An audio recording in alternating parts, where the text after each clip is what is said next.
Hello and very welcome to 1731 of the Heidegger series. We will continue with the book of Revelation, a biography by Timothy Beale. And we are currently on page 119, the chapter of Cranach.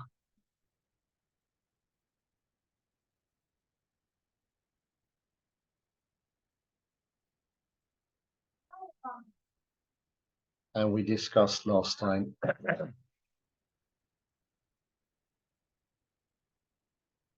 wholeness in understanding. Everything needs to be taken into account for a fuller, more encompassing thinking, doing. The concepts get weakened if they are isolated, as they are today. Consciousness itself becomes into nothing.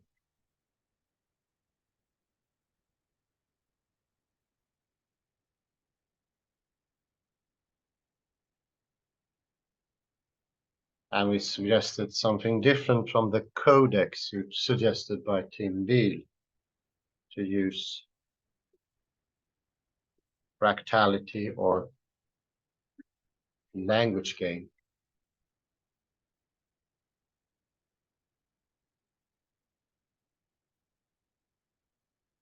In that manner, strengthening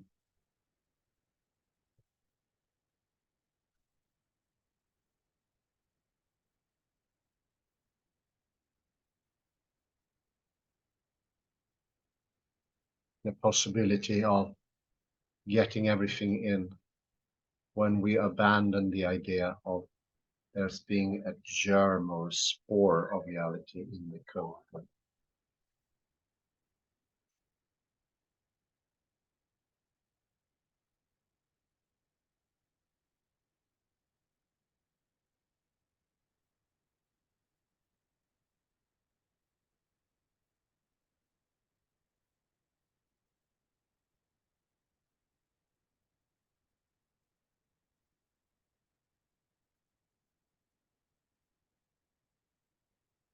I think we missed the name of the chapter. We can go to the chapter name and take a note of this. This is chapter 6. September's Testaments, Luther's Bible versus Cranach's Revelation, and chapter 6.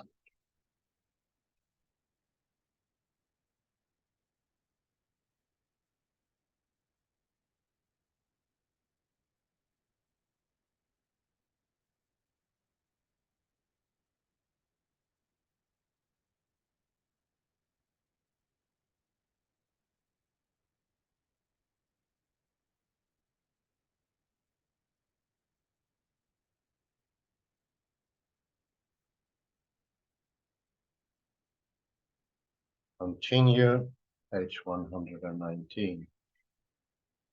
In fact, the Protestant Reformation was as much a media revolution as it was a theological revolution.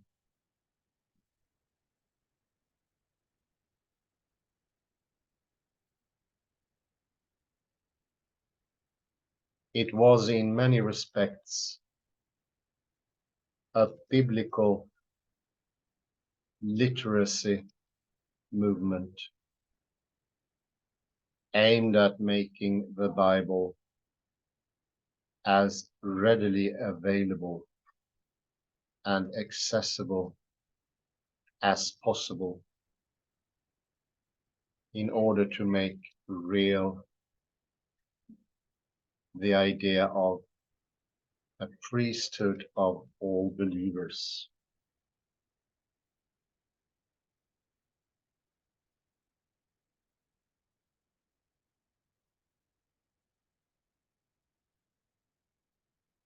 At the same time, print culture was quickly transforming Bibles and other books from the collectible manuscripts into tradable commodities.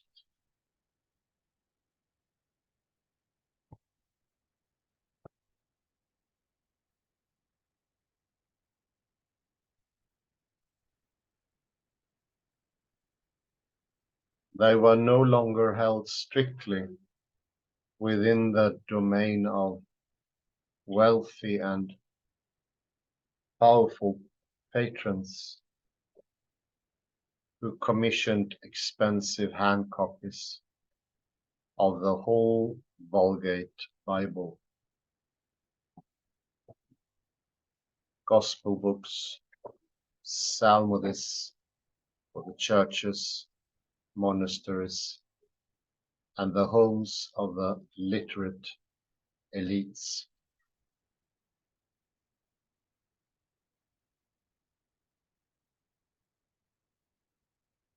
It was a nightmare of democratization that the Roman Church of the 4th century could never have imagined.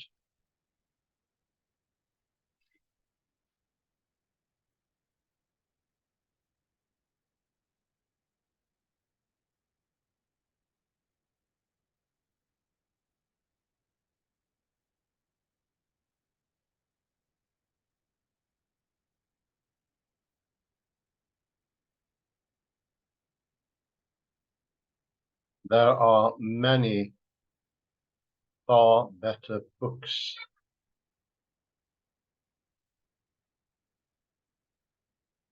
Here is where revelation comes back into the picture and its scriptural status back into question.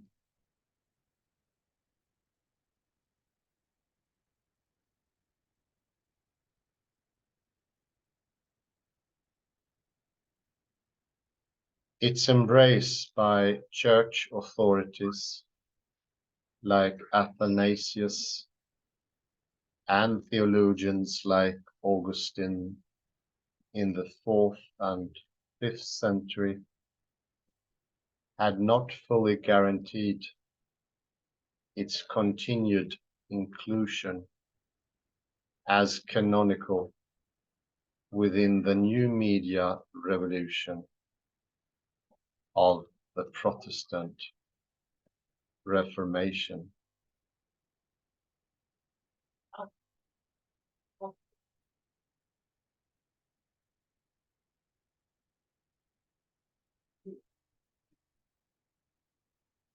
On September 21, 1522, Martin Luther published his German translation of the New Testament in his hometown of Wittenberg.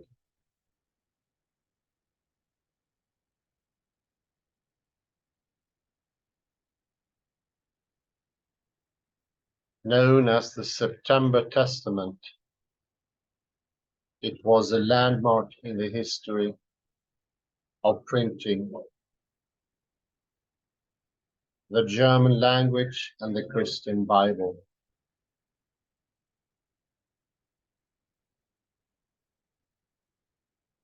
The first translation of the New Testament into modern vernacular language.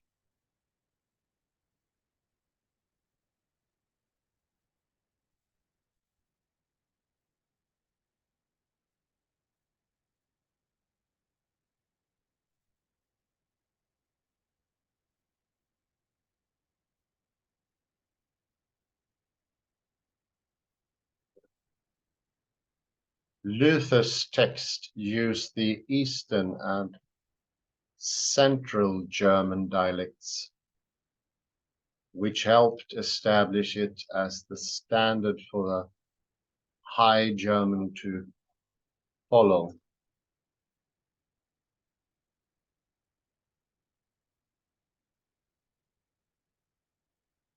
His decision to base his translation of Erasmus's edition of the Greek New Testament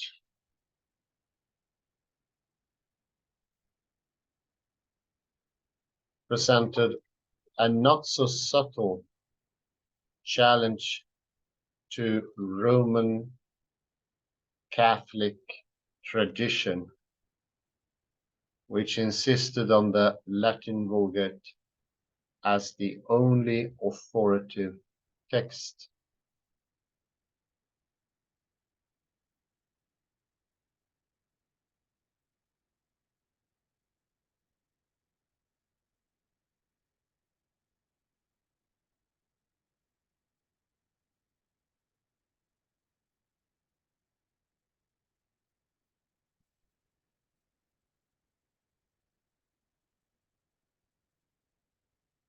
Erasmus's edition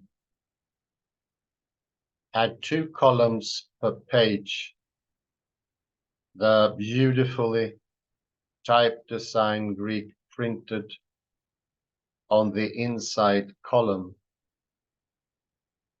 and Erasmus's own Latin translation of that text on the outside column.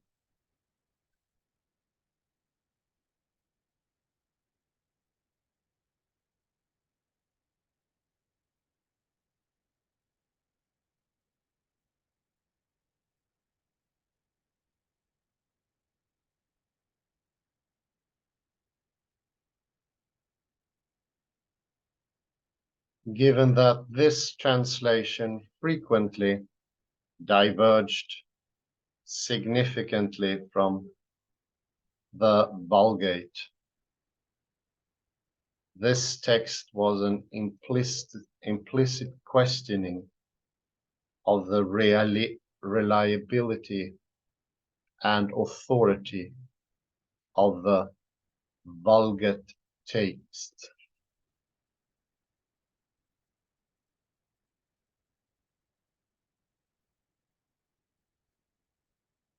A fact that would not have been missed by Luther.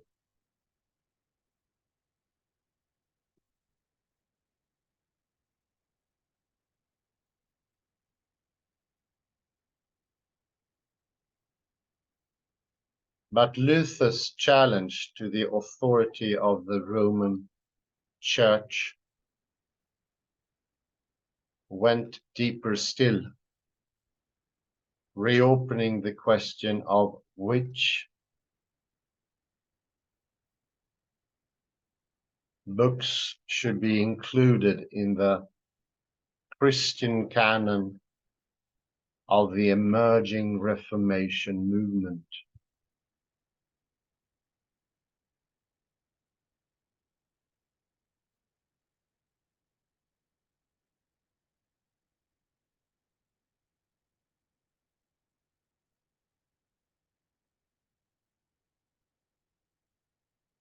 This is clear even in the September Testament's table of contents page. Although it lists all 27 books of the traditional canon, it numbers only the 21st, the first 23, which are attributed to the saints.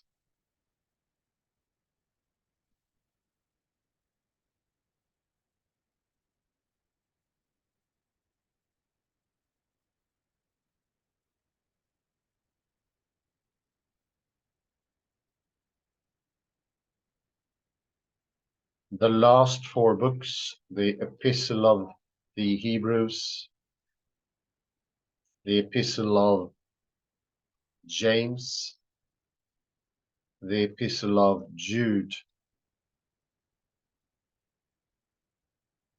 the Revelation of John,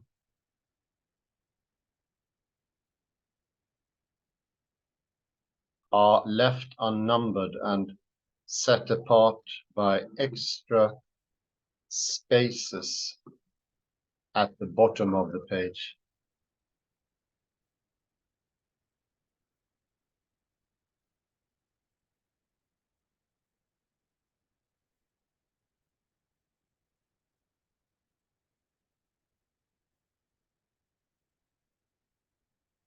The canonical challenge of the September Testament is clearest, however, in Luther's prefatory comments to the different books, especially Revelation. There he writes,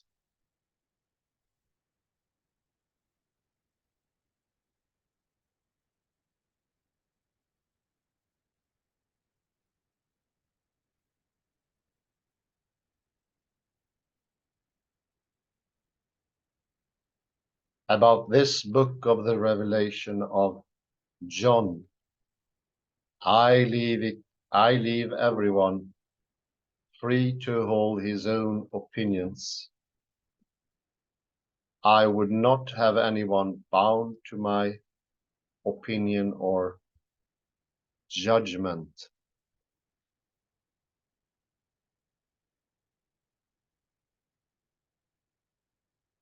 I say what I feel. I miss more than one thing in this book,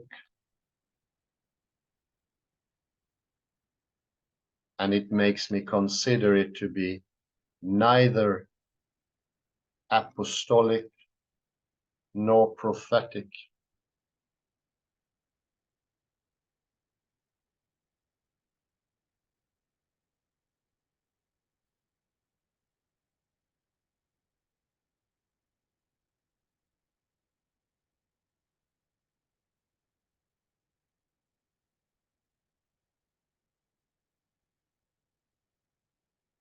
Noting that some church fathers also rejected the book,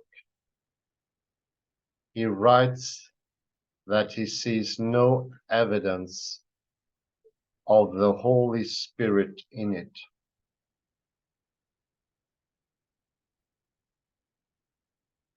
Complaining that, unlike the apostles, it does not speak plainly, but deals exclusively with visions and images that are left uninterpreted.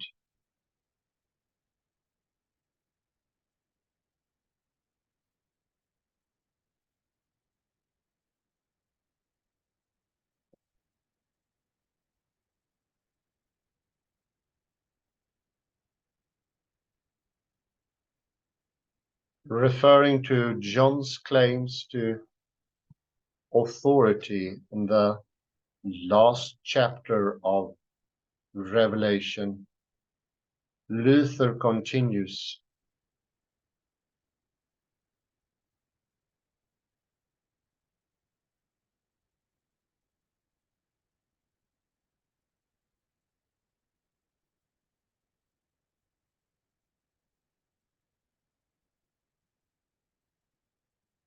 moreover, John seems to me to be going much too far when he commends his own book so highly, indeed more than any of the other sacred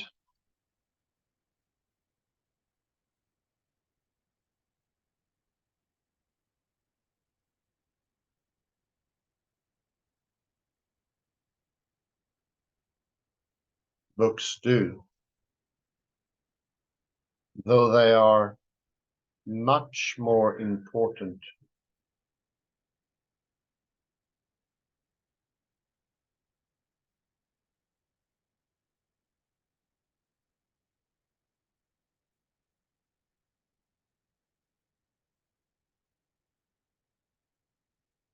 Again, they are supposed to be blessed who keep what is written in this book, and yet no one knows what that is. To say nothing of keeping it.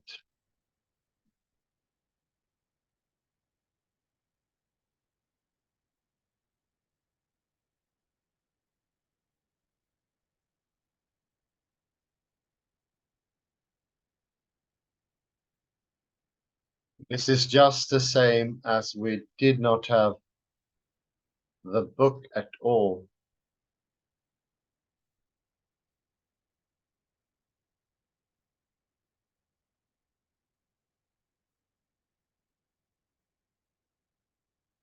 And there are many far better books available for us to keep.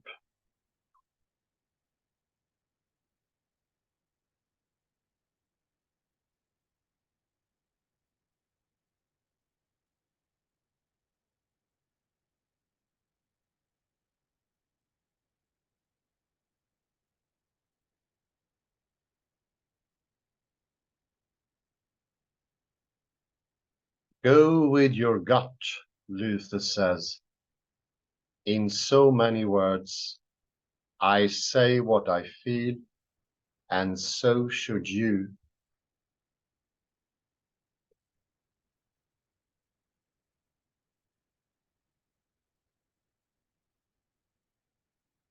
He concludes, my spirit cannot accommodate itself to this book.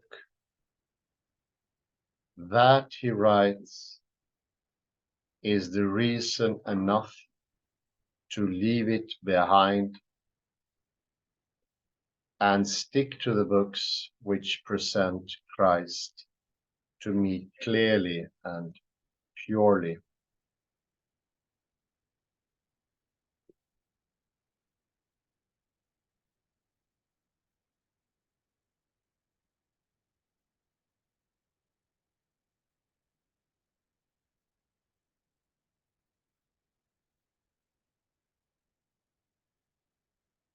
Luther had no interest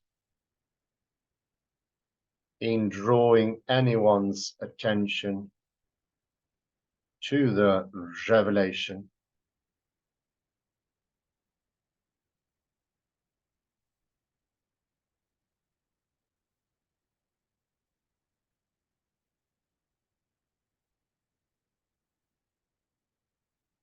Indeed, he clearly meant to steer readers away from it.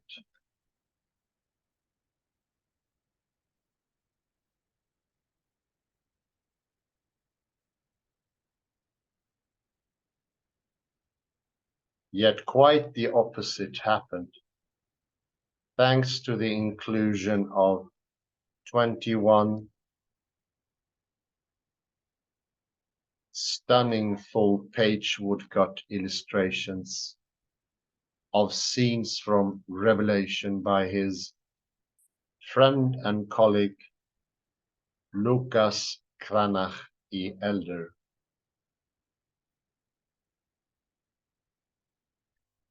Whereas Luther would have buried Revelation once and for all, Cranach's images in Luther's Bible gave Revelation new life, not as a literary text, but as an overwhelming visual encounter.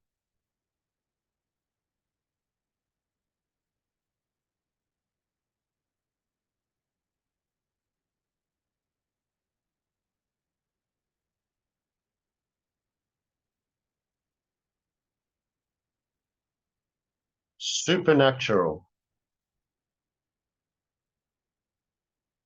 Lucas Cranach the Elder, from 1472 to 1553, was the court painter in Wittenberg for Frederick the Wise, Elector of Saxony from 1504 to 1550.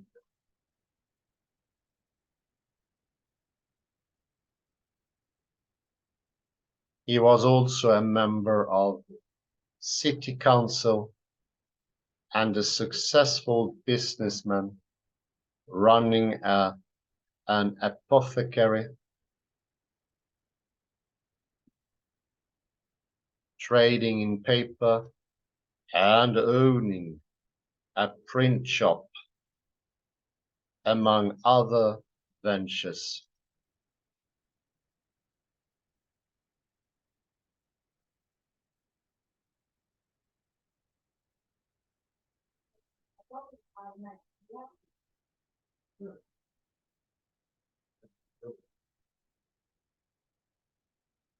At one point, he was the largest private landowner in Wittenberg.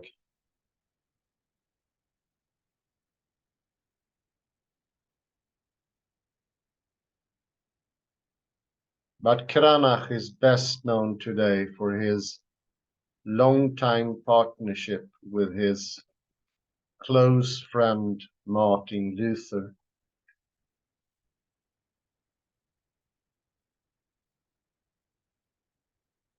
In addition to his illustrations for the September Testament and later the Luther Bible, he published many early Protestant writings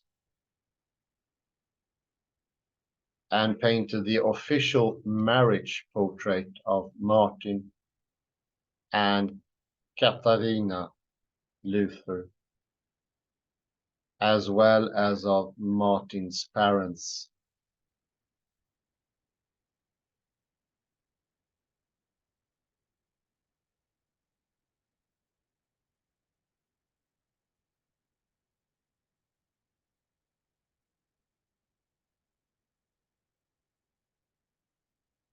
His own biblical paintings, moreover,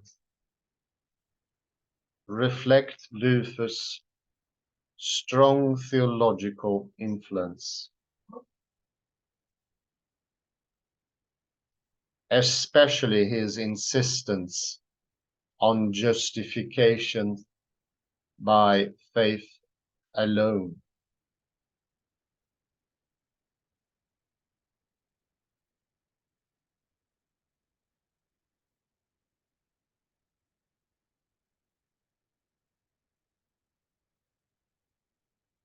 The belief that one is not saved, one, the belief that one is saved not by devotion, good works, or even the right doctrine, but only by the grace freely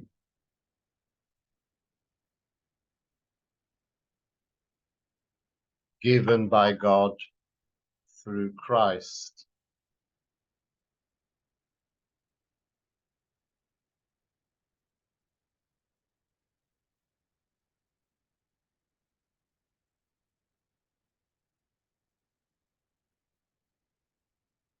Earlier German Bibles printed in Cologne and Nuremberg had included illustrations of biblical scenes, especially from the Old Testament.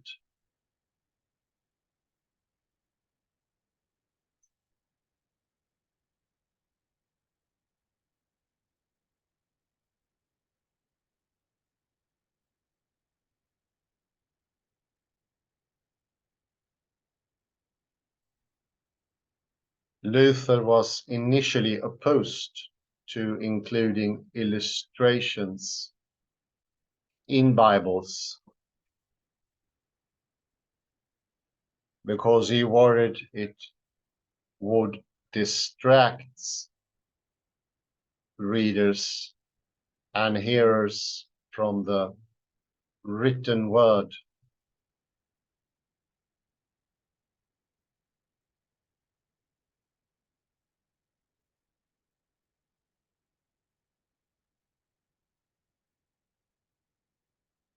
But he had changed his mind by the time he published his own first Bible, the September Testament, at least to a degree.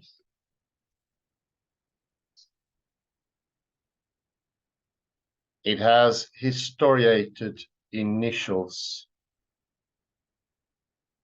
large initial letters decorated with imagery from the story told in the text. For each of the New Testament books,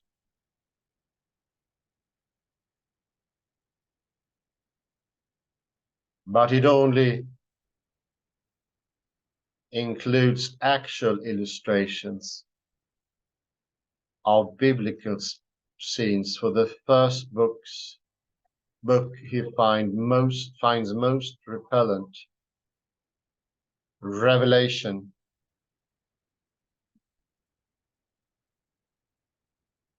apparently on account of the literary inscrutability that he complains about in his preface.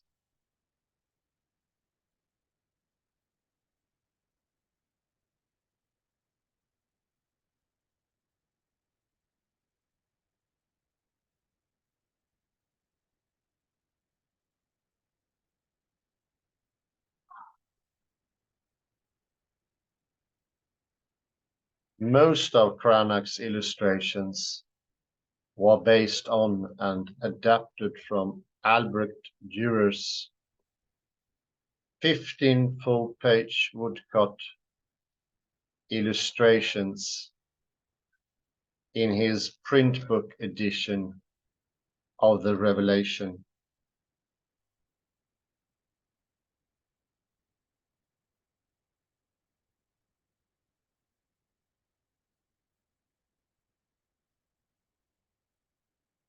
Apocalypsis cum figuris, Revelation with pictures,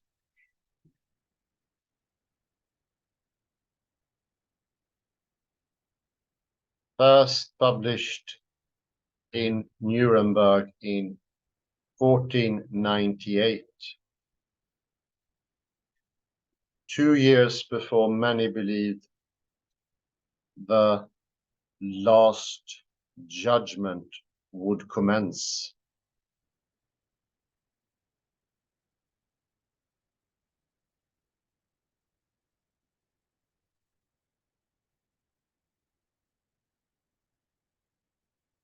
Dürer's illustrated book of Revelation was popular and well regarded,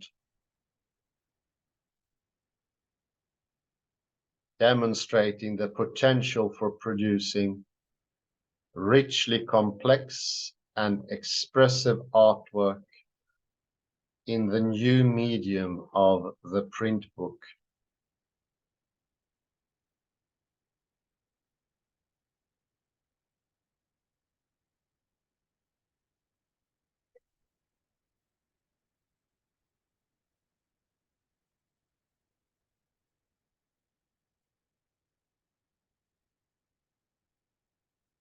Departing from earlier colored illustrations of Bible scenes, his groundbreaking black and white images were highly complex, richly detailed, and emotionally evocative.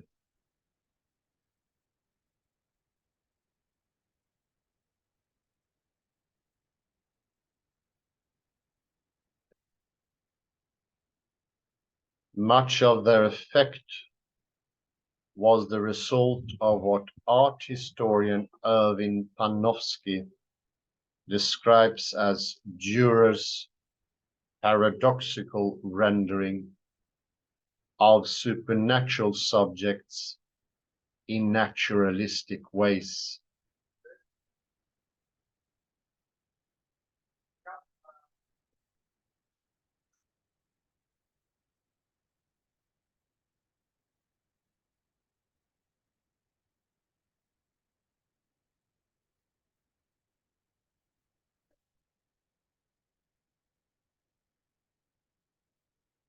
In so doing, we might say that his images naturalize the supernatural even as they supernaturalized the natural.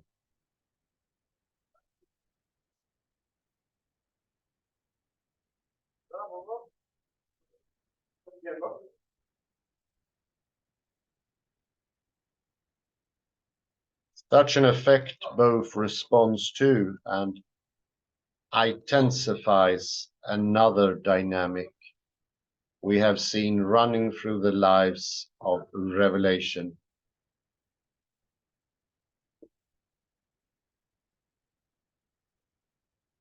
How its literary descriptions both compel and defy visual depiction.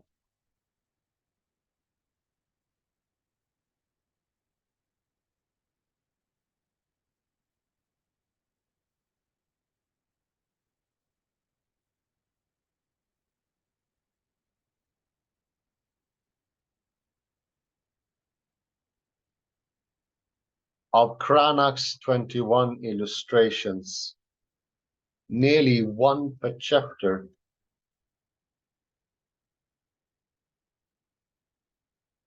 13 draw from those of Dürer. The influence of those images is clearly not only in Cranach's general arrangements of figures within each landscape,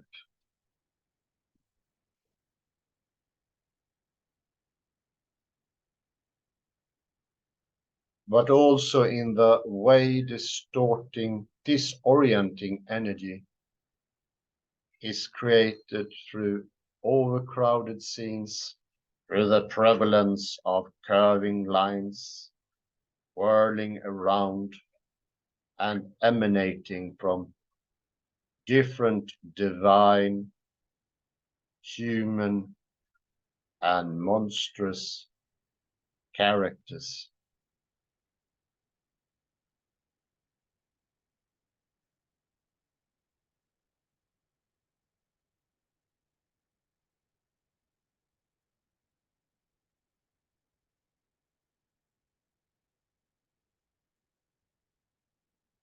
At the same time, Cranach departs from his precursor in highly significant ways.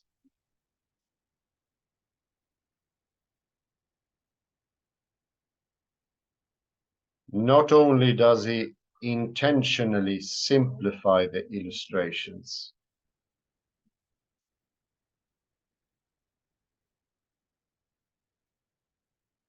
reducing the number of characters and elements in his scenes, that is separating Dürer's illustration of both the fifth and the sixth seals into two separate illustrations.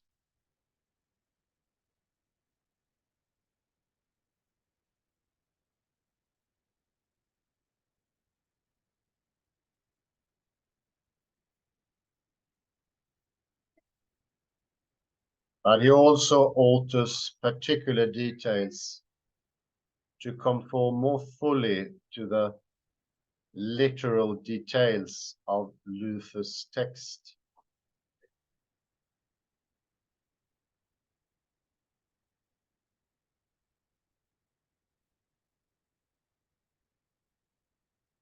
For example, whereas Dürer has John kneel reverently in prayer before the vision of the risen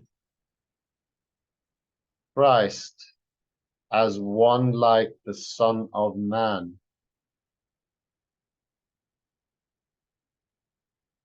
Cranach has him lying face down on the ground, since the text, Lufus, as well as that in other editions, describes him falling down at his feet as though dead.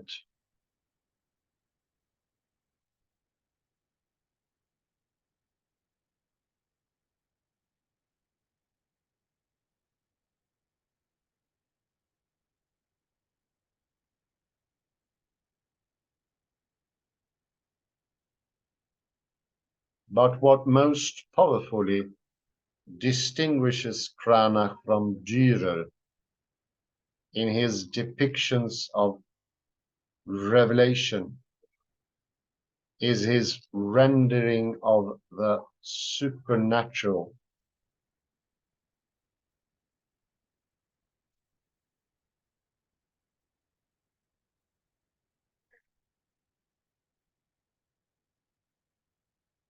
Whereas Dürer naturalized his supernatural subjects, rendering divine beings and diabolical monsters alike in the familiar forms and proportions of humans and animals.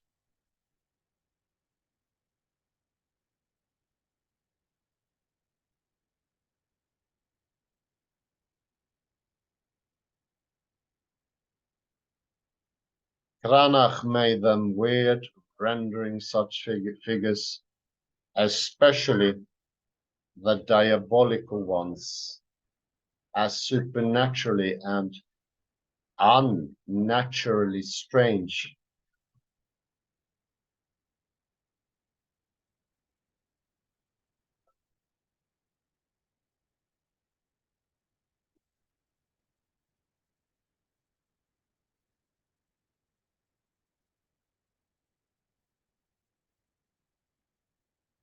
Power in their heads and tails.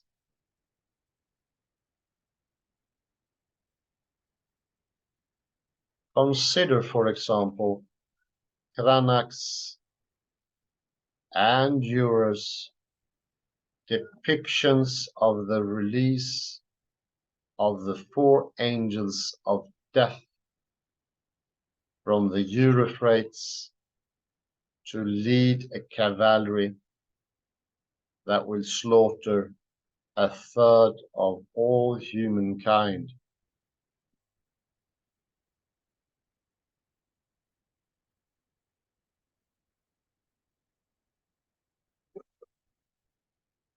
Here's the description in the book of Revelation.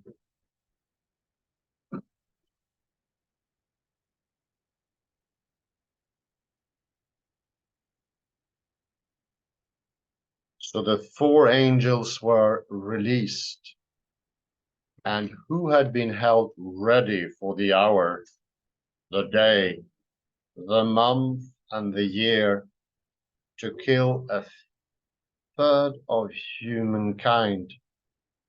The number of the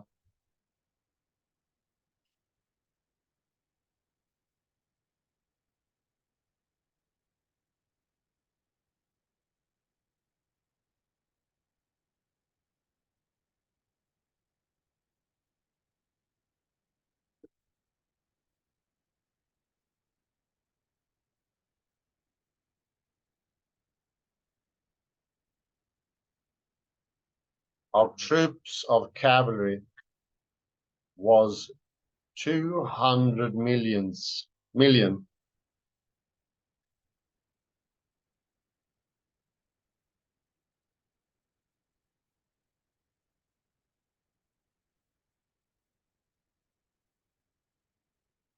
I heard the number, and this was how I saw the horses in my vision. The riders wore breastplates, the color of fire and of sapphire and of sulfur.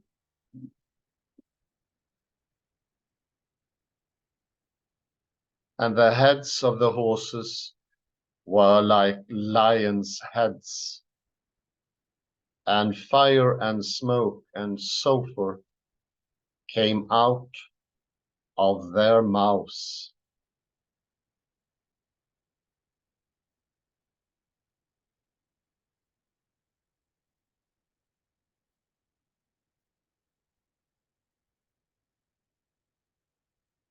By these three plagues, a third of humankind was killed by the fire and smoke and sulphur coming out of their mouths.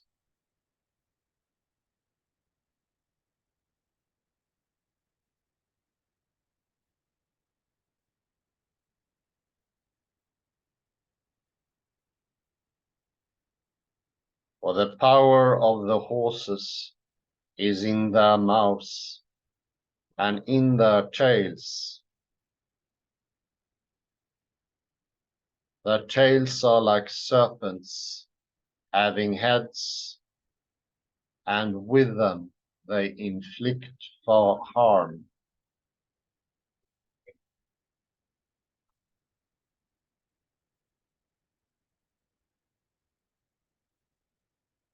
Cranach's woodcut clearly follows Dürer's in its general layout and framing.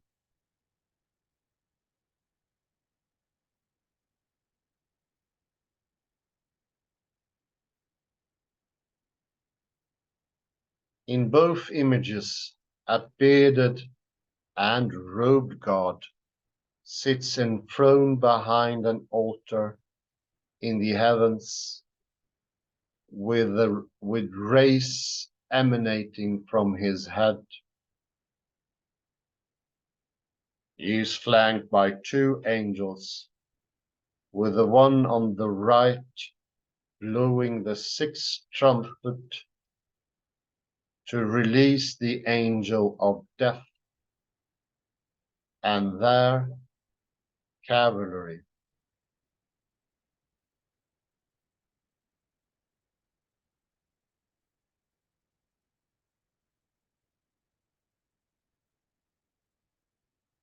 The heavens are encircled by clouds, separating that space from the one below,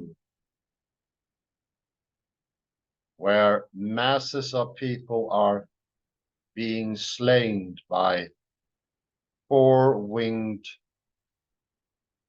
sword-wielding angels as the cavalry arrives on the scene.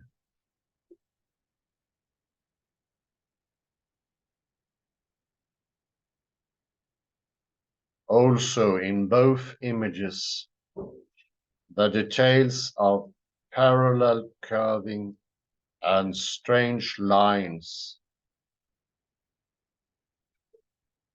fill the space of the battle below with motion and energy.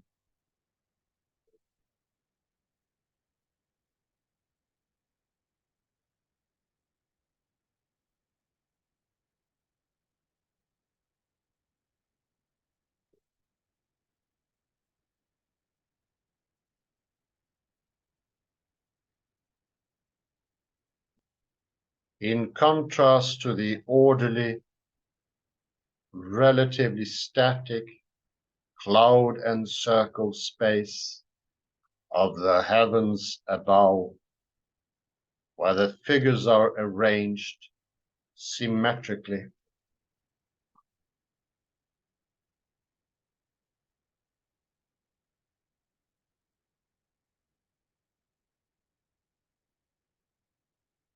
Thus, although Cranach's woodcut is far less detailed and textured than Dürer's,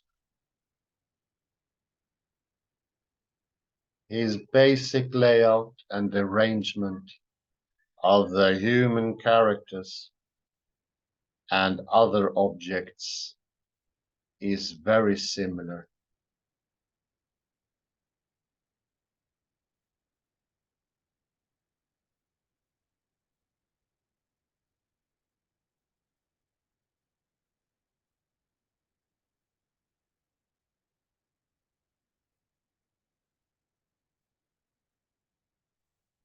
Yet Cranach's illustration departs dramatically from Dürer's in its rendering of supernatural figures, especially the horses of the cavalry.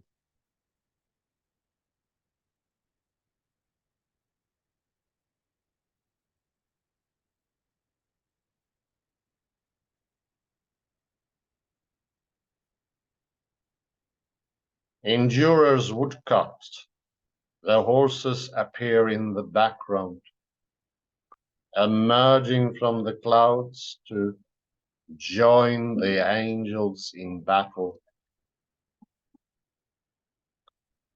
Their heads are naturally lion-like.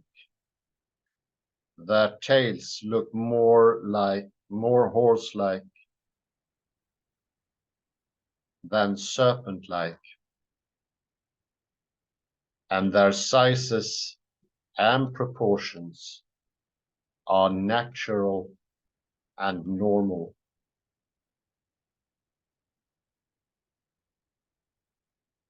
From a distance, they simply look like horses.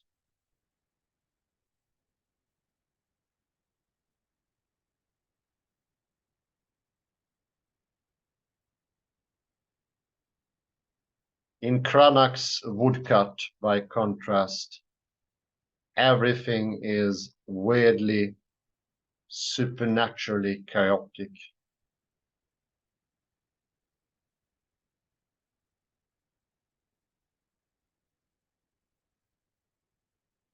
The horses are front and center in the middle of the page, and the battle trampling humans under hoof and nearly bowling over their angelic commanders.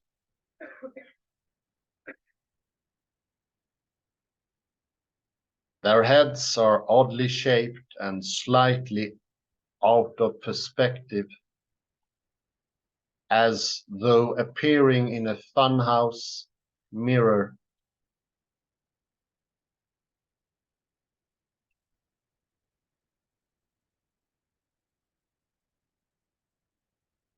Most striking, the tails are huge, twisting serpents, as long as the horses themselves, with sharp, pointed tongues stretching from their open mouths.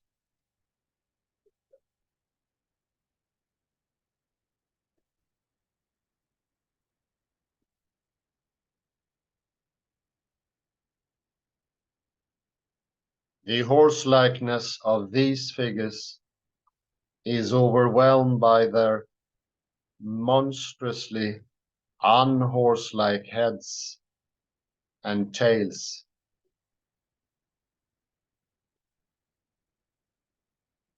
John's words might well serve as a caption for Cranach's image.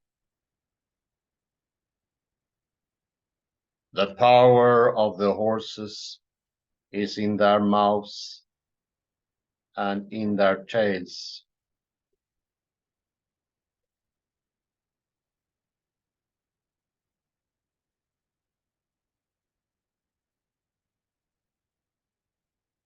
The battle scene itself is also more chaotic in Cranach's depiction than in Dürer's, creating a greater sense of disorientation and instability.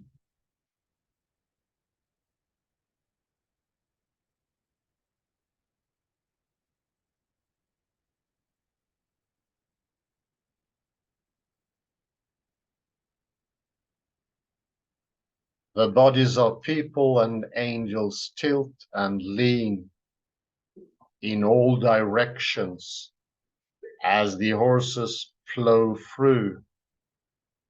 Their snake tails writhing and curling above the fray, mirroring the weirdly unnatural intestine-like tube of cloud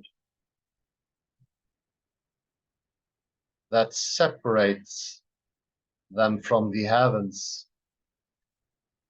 And look, there are 5 snake tails, but only 4 horses visible. And remembrance to the last one. 4 horses visible, put a point there.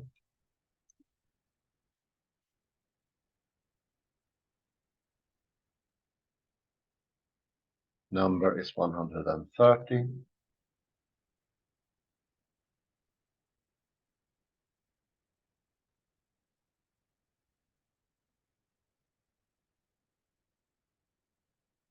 Very end. 4 horses visible.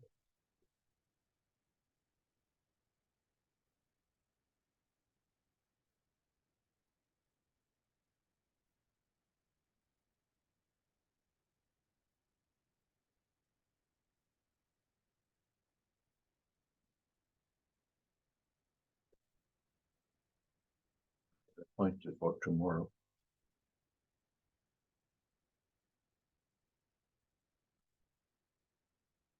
I have some quotes here from the text. And go back to some pages.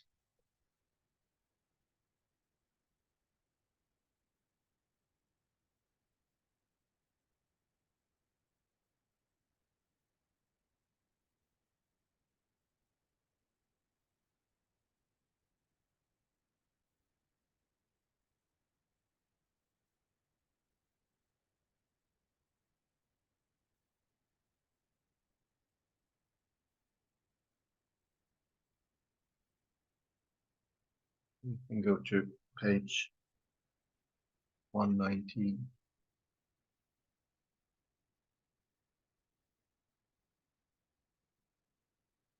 It's a mentioning of Martin Luther using his heart and of his inner, not the tradition.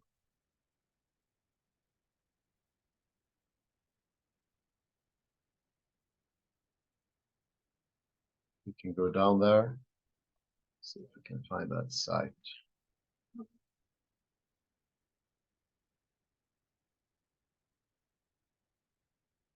Down. Looking, if you go a bit more down there, please.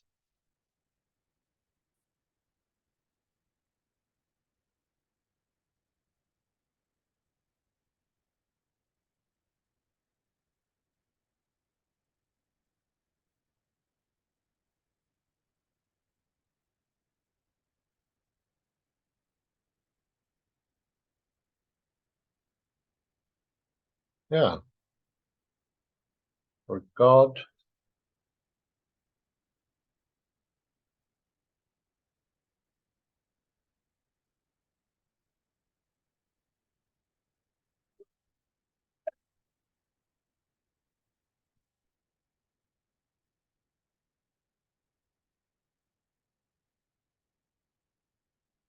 well, doesn't seem to be gone.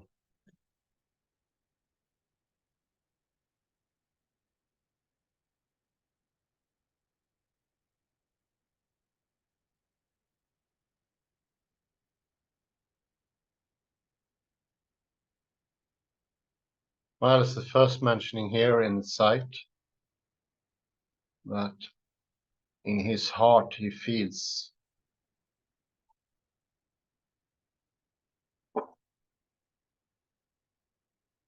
I say what I feel. I miss more than one thing in this book, and it makes me consider it to be neither apostolic nor prophetic.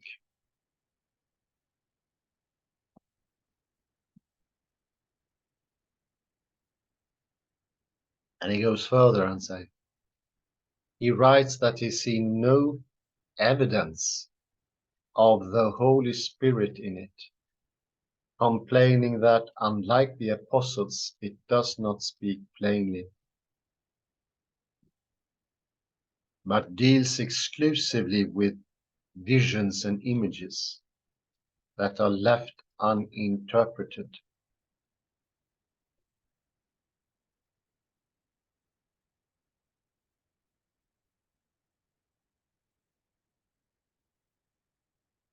And I say that's in itself very interesting.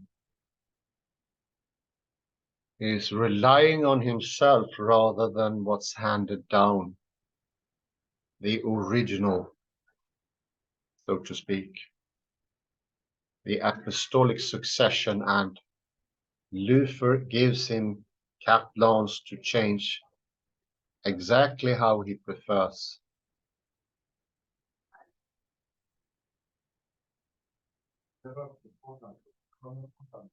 And there is also too much vision and images, in contrast to the easier understood in the eyes or ears of Martin Luther words. There is a clear preference for marginalization of vision and images. And on the next page, we find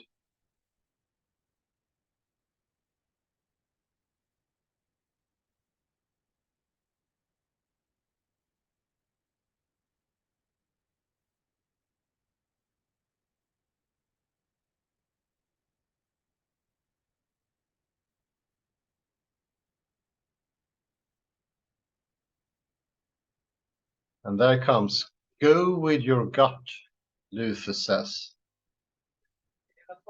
in so many words.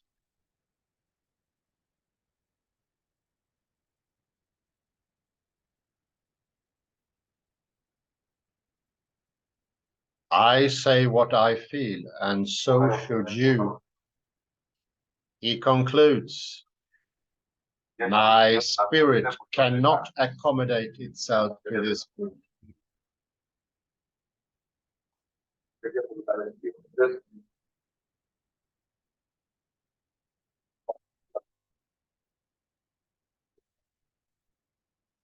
That he writes is reason enough to leave it behind and stick to the books which present Christ to me clearly and purely. And how we have it, he has his absolute free choice to change whatever he wants based only on his gut and opinion.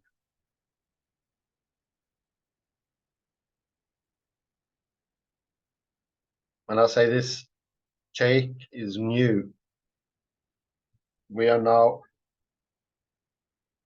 close to the beginning of the 16th century, even a bit earlier.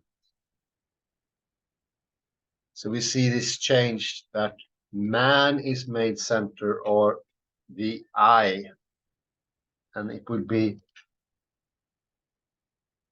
at his free will to change, compose, recompose, cut away, according to, I would say, possibly a largely limited understanding. His own taste. And I'd say this is rather new. There were church fathers that opposed the revelation, but now you can eagerly cut whatever you want. And this tendency became stronger and stronger as the centuries passed. So this is a very interesting first prenomer of this tendency that later became standard. Subjectively, from your own perspective, you cut it out. Most possibly, at the same time, thinking it is absolutely objective.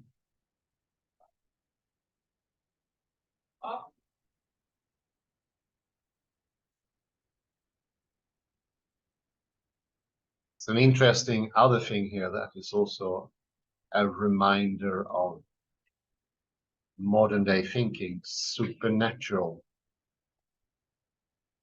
that Cranach's illustrations were unreal and exaggerated from the supernatural. And I say that would be hard to say. What is supernatural and what is not?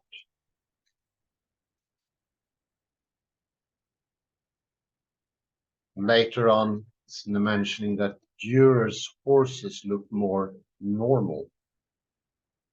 But we know that normal standard to be a very particular cultural subjective trait.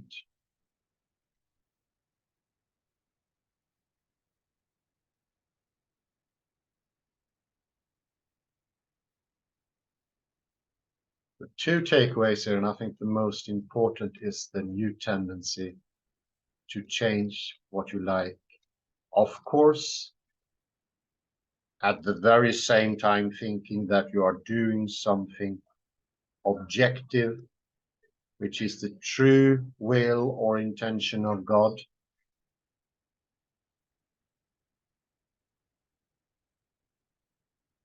A clearer, more speaking to the heart take.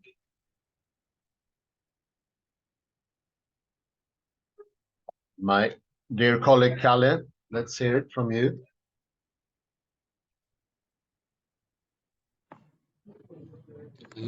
Let us take a look into the pictures, see if we can get some insights from them. Here you have first Dürer's 1498 depiction, to see 1498 illustration of the sixth trumpet. You see here the Father calmly having in hands 3 trumpets, and on my left we have an angel doing nothing, I think. He's only watching, and then on the right you have an angel who's blowing his trumpet. This is the 6th seal, and then you have below there some angels in the some horsemen, warriors in the distance, and they look like the heads of these horses look like lions, and there's something coming out of their mouths like a fire, probably. And then in the foreground you have the battle, slaughter, angels slaughtering 1/3 of the humankind.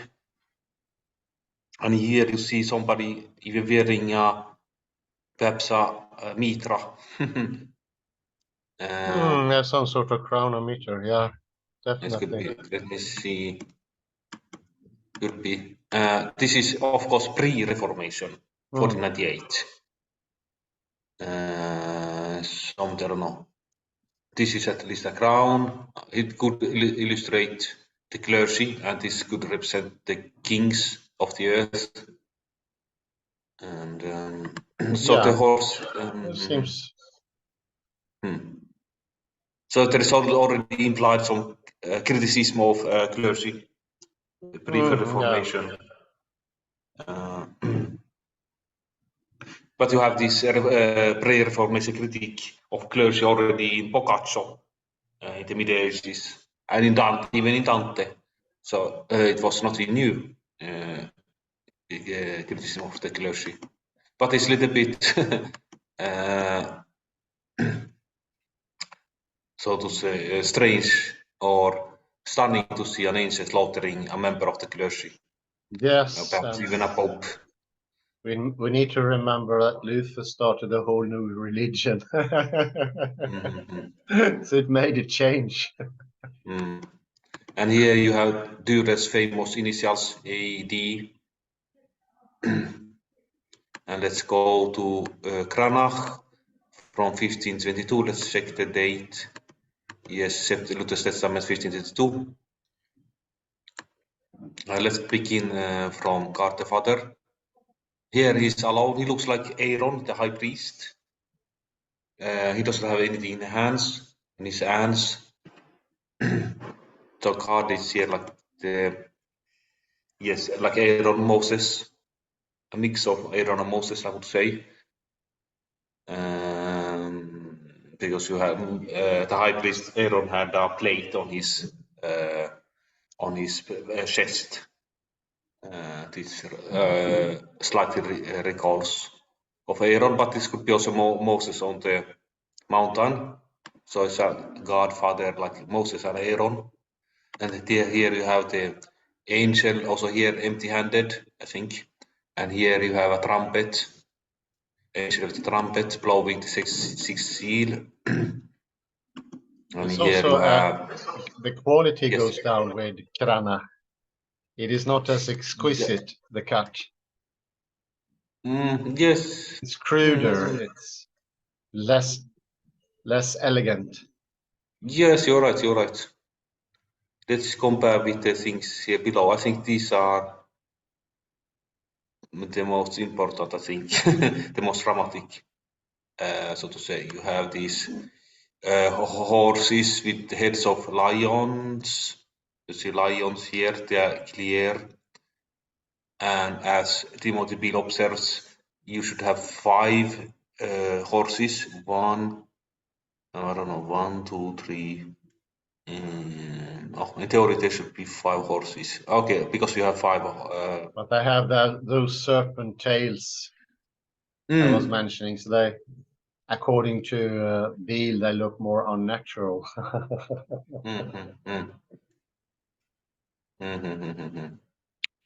Yes, he mentioned that there are 4 horsemen and 4 horses, but 5 tails. And indeed, there are 5 tails. 1, 2, 3, 4, 5. That is odd, yeah. And this is, it's strange that this serpent is actually almost licking this angel. And Yeah, I see that. they should be on the same side, the angel and the horseman. Yeah, but he's licking him. That's a good thing. As encouraging him, I don't know. Oh, it looks like Just a little licking, bit, helping him. a little bit bizarre as an idea, but okay. A little bit humor. And let's see here. What else you have here? This slaughter, but you don't see any clergymen here or kings. They are, as I see, normal people.